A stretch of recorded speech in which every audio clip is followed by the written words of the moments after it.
Welcome to the True Travelers in Mexico Couch. Today we're going to talk to you about the house buying process that we went through.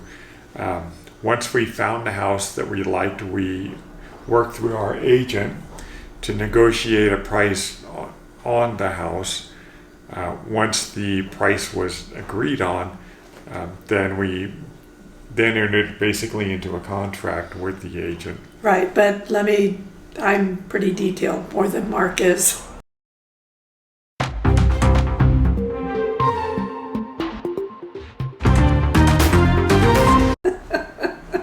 Okay, there's no written contract like there is in the United States. Usually there's a contract that goes back and forth, a counter offer, stuff like that, where you go back and forth with what you want to offer.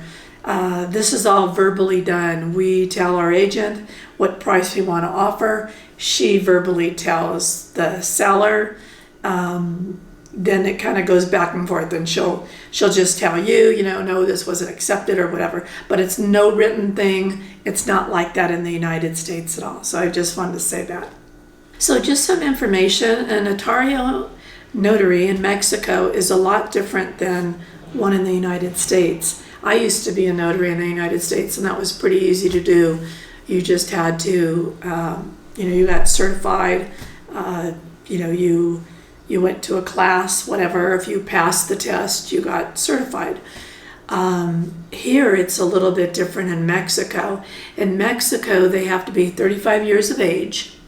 They have to have worked at a notary office for at least 3 years. Did I say that they're appointed by the governor? I don't know. If not, you just did. And they have like a pretty high position, like. Okay, so they generate all the local, state, federal documents required for a transaction, and they have authority like a federal judge. Mm-hmm. So, yeah, sorry guys when we have to do those cuts and stuff, because I don't want to read from my notepad. So anyway, so the notario starts the process with the government of Mexico, because if you're buying a home, you have to be approved by the Mexican government to be able to buy a home. And if there's going to be, and this is for every person on a deed. This is for locals. This is for Mexicans and foreigners have to go through this. It's everybody. Right. Like in our case, both Paulette and myself were on a deed, so we both had to be approved to be able to buy a house, and that didn't happen at the same time. Paulette had her approval first, about a week before I had mine. And that whole process, I think, from the first time we went to the notary and they started the paperwork with the government, that took about 5 weeks, I believe. Yeah, I think originally they submitted old paperwork, and so they had to resubmit it. Mm-hmm. So it took a little bit longer. We thought being, the way that we purchased the home was a wire transfer. We thought that it would be like wham bam, thank you ma'am, but nope. I should have realized, not everything happens fast in Mexico. Yeah, it's just... Calm down, take your chill pill. Yeah, it's just a little bit different. Yeah. Is all. Not better or worse, just different. Right. So then what I was going to say is, after you guys pick out your notary that you're going to go through, usually it's the buyer gets to pick out what right. notary they want to use. Right. Which is important, because the notary that you select can either charge you anywhere from 3 to 5% of the total sales cost of the house. Now, some of that is prices set by the state of Mexico, and then some of it is just what the notary charges you. We ended up picking one that did speak English. Mm-hmm. So just a little bit of tidbit information. I think we covered this on a different video too, and that only so many notaries are assigned, right, to each state. And then if you want to become a notary, you have to wait until somebody steps down or somebody dies before you can become a notary. Also, I think there's it's something to do with the population too. If the population grows, they add more notaries. Yeah. So the notario, or notaria, is the biggest piece of the puzzle. Now they handle a lot of stuff. After we negotiated a price, we met with the representative from the notario, along with our real estate agent and the representative from the company that we're buying the house from. At that time, we gave a 50,000 peso deposit, right, that goes towards the final sale price of the house, and a $3,500 3,500 peso fee that we paid to the notario to start the process. Okay, let me break that down for you. 50,000 pesos is about 2,500 US dollars. Okay, that was the deposit for the house. The $3,500 peso to the notario's office, I'm not sure what that was all about, but that doesn't go towards the price of the house, that goes towards their fee. And that $3,500 was about 170 US dollars. At that time, because there was the agent, there was me and Mark, there was a friend of ours that came. Hi, Alan. Alan came. Thank you, Alan. Anyhow, so there was a contract that was written that we all looked at. It was in Spanish and it was in English for us. And the contract needed our initials. We had initial every page. And what else? I believe, and don't quote me on this, you guys can leave a comment below, but I believe the agent is the one who actually writes the contract. Yeah. That's my understanding, Yeah. anyhow. I could be wrong. You know, maybe in some cases it's the seller that writes the contract. I don't know. However, we didn't buy a home from an actual A private seller. A private seller. From a construction company that had built a number of houses in the area. Right. We bought it from the construction company themselves. So that was that piece of that. In Mexico, with real estate agents, there isn't any real licensing involved. A lot of the people that we worked with to look at houses, I think they were just private people that had worked up some kind of an agreement to show the houses. There's really no mandate, no license in most states in Mexico. I think this is changing. I think in Puerto Vallarta, and don't quote me, I think Puerto Vallarta is one where you do have to have, it's mandatory that you have to have a license in order to sell. But I think it might be becoming more popular throughout Mexico. For now, it's not. Right. And we did a lot of our searches just going through Facebook Marketplace, dealing with private people. However, there are also Century 21 Real Estate Company is here, Remax is here, and a few others. So there are some real estate agencies that people in the United States would recognize. Were they actually in our area, those places too? Yeah. Oh, they were? Okay. But we ended up going through an agent, a friend of ours. Shout out to Wayne. Shout out to Wayne, and also shout out to Liliana, our realtor, and Liliana Jr., her daughter, who's a realtor. They both were involved in our transaction the whole time. Yeah. And Liliana Jr.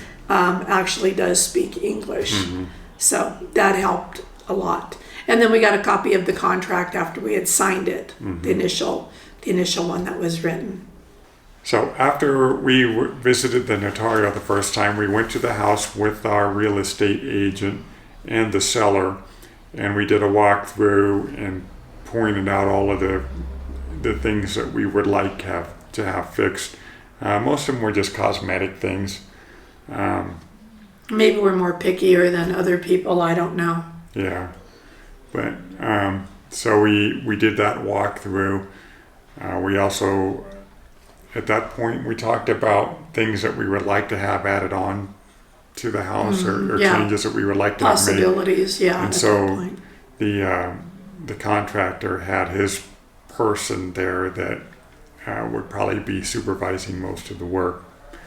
So we discussed that as well, but that's separate from the sale of the house. Right. That's a separate contract that we're doing with the sellers of at the construction company on ads that we want to do.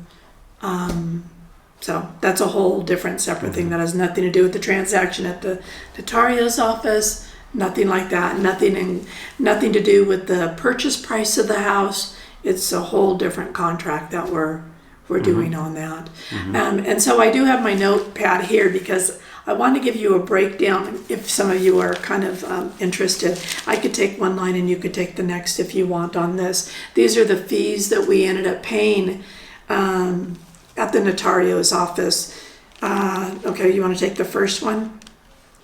Yes, but we should state that we went back, we had a second meeting with everybody at the notario's office to finalize the contract. And then we paid our notario fees at that point. Well, actually, we were given a spreadsheet of the fees before that meeting.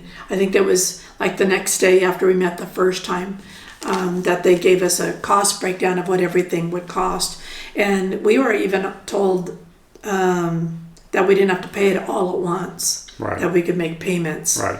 It just had to be paid in full before you received the deed to your house. Right. And we're just the kind of people that we just want to get it out of the way and take care of it. So that's what we did. And because we used Charles Schwab, like who says that? Tangerine Travels. Tangerine Travels. I'm going blank on her name. Maddie always says that. Schwab. If you guys ever watch them. Anyhow, so we had to take money out of our Charles Schwab account. Transfer some funds if we didn't have enough to get all the money out because everything was done for a lot of this. The deposits were done and these fees were done through our Charles Schwab account. Right, and we paid the fees in cash. Okay, so the first one? Freedom from lien fee. Whatever that is. 336 pesos, about 17 US dollars. Yeah, right, sorry. The next one was an appraisal fee. That was 6,000 pesos, which was about 300 US dollars. Taxes, 66,150 pesos, about 3,314 US dollars. Which some of these kind of prices, I mean, they kind of surprised me a little bit. But, I don't know, that's just me. Like Mark says, he didn't think I could get any cheaper, right? I thought you was cheap in the U.S. There's a whole new level here in Mexico. But I just think that things would be cheaper. I wouldn't think, because an appraisal in the U.S., what is that up to now? I don't even know what appraisals are. Probably $400 or $500 U.S. Now, maybe. we're not complaining by any means because these fees in the U.S. would be who knows how many times higher. Yeah, I don't know. Maybe the same. Maybe the same, because I don't remember what we paid when we sold our house or buying a house for closing costs. Okay, so the next one is a registry fee, whatever that is. That was 9,900 pesos, which is about $495. Maybe that's to register all the paperwork with the government, on you buying the home. Okay, and then the next one. Second notice fee, 224 pesos, about $11 to $12. And I don't even know what that is. They tried to explain it to me and I didn't even get it. So that's on there. Management fee was 1,000 pesos, about $50. And then the next one, I don't even know what that fee was. Yeah, there was another fee of 17,241 pesos, about 864 US dollars. Right. And that one didn't have any guts to it telling you what that fee was. It just was listed. And then the last one? The IVA tax, 16%. In this case, it came out to 2,758 pesos. About 138 US dollars. Right. So all those fees added up were how much? 103,610 pesos. So altogether, it ended up running us about, for all the fees, taxes, blah, blah, blah that I just ran through, about $5,200 is what it ended up costing. Yeah, 103,610 pesos.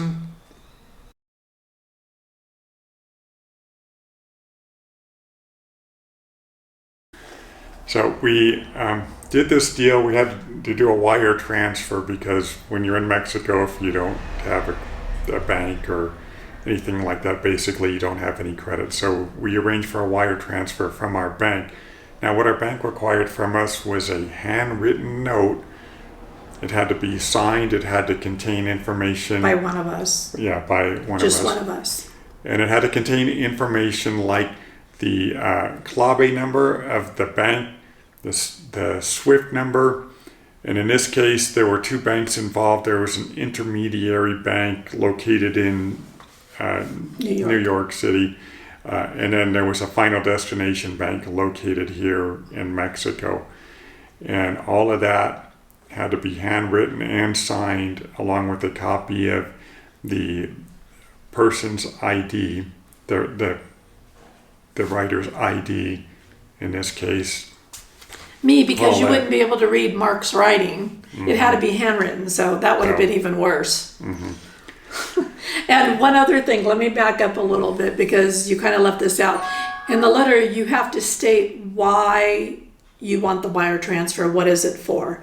So we had to detail that it was for a purchase of a home in Mexico. And then like Mark said, we had to list the bank information. We had to list also the receiver's information, which was the construction company's name. We had to list their address. And then they said that we could list a reference number.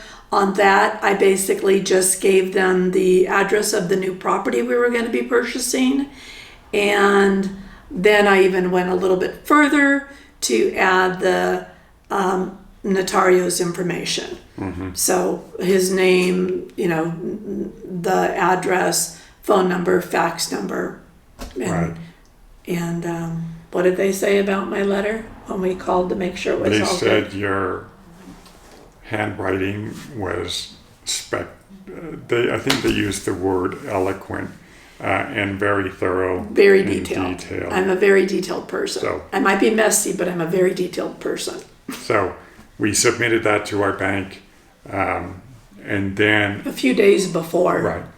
And then on the day that we met up at the notario for the final contract. Right. We called the bank while we were there and initiated the wire transfer process. I did. And because she was the writer of the note. Right, because I was the writer of it. And I thought for sure that they were going to ask me to re-verify all this stuff. Because I had a printout from the sellers, the construction company, with all this information too. They had verbally given it to my agent, who gave it to me. But when it's third-hand news like that, and you're doing a wire transfer with savings, a lot of money, you want to be damn sure that everything is the correct number that it should be. You don't want that going into the wrong account. So I had all that information in front of me when I made the call to the bank. And they said it could take about an hour to do. They did not, which I was surprised, verify all that stuff again. But Mark kind of jumped in towards the end because they said, we have all that, put me on hold several times. And I guess when I was on hold, they were verifying all that stuff. They were verifying the SWIFT number.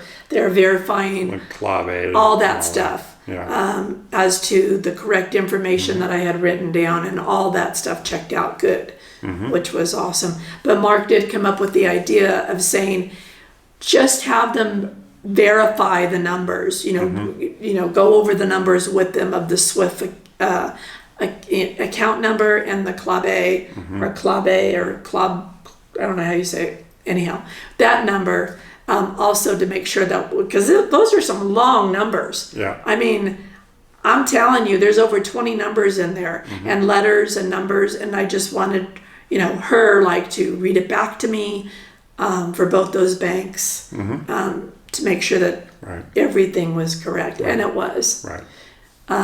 So then that was that. And after we left, I was told by my bank that later on we would get what's it called? An IMAD. I'm Mac, right? No, mad. M-A-C. Like I'm mad. Oh, I'm mad. IMAD. Don't be looking at me when you say I'm mad. And so that is a long number too. Like N letters, probably over 20 also. And so what they said that I could do is I could check back later to see if I got a message from the bank with that number. I checked later on, I did not.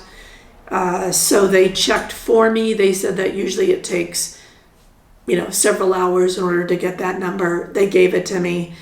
I went ahead and I gave that number to the construction company For their tracking purposes. And that it does take, and I think I might have said this, 2 to 5 business days for that transaction to go through. So that's our experience on buying a house in Mexico. Do you guys have any questions? You can leave comments below. And one other thing that we wanted to mention is the property that we bought was new. But I'm throwing this out there to you guys just to be aware of. If you do buy a used property and the owner has a maid, the maid is tied to the property. Okay?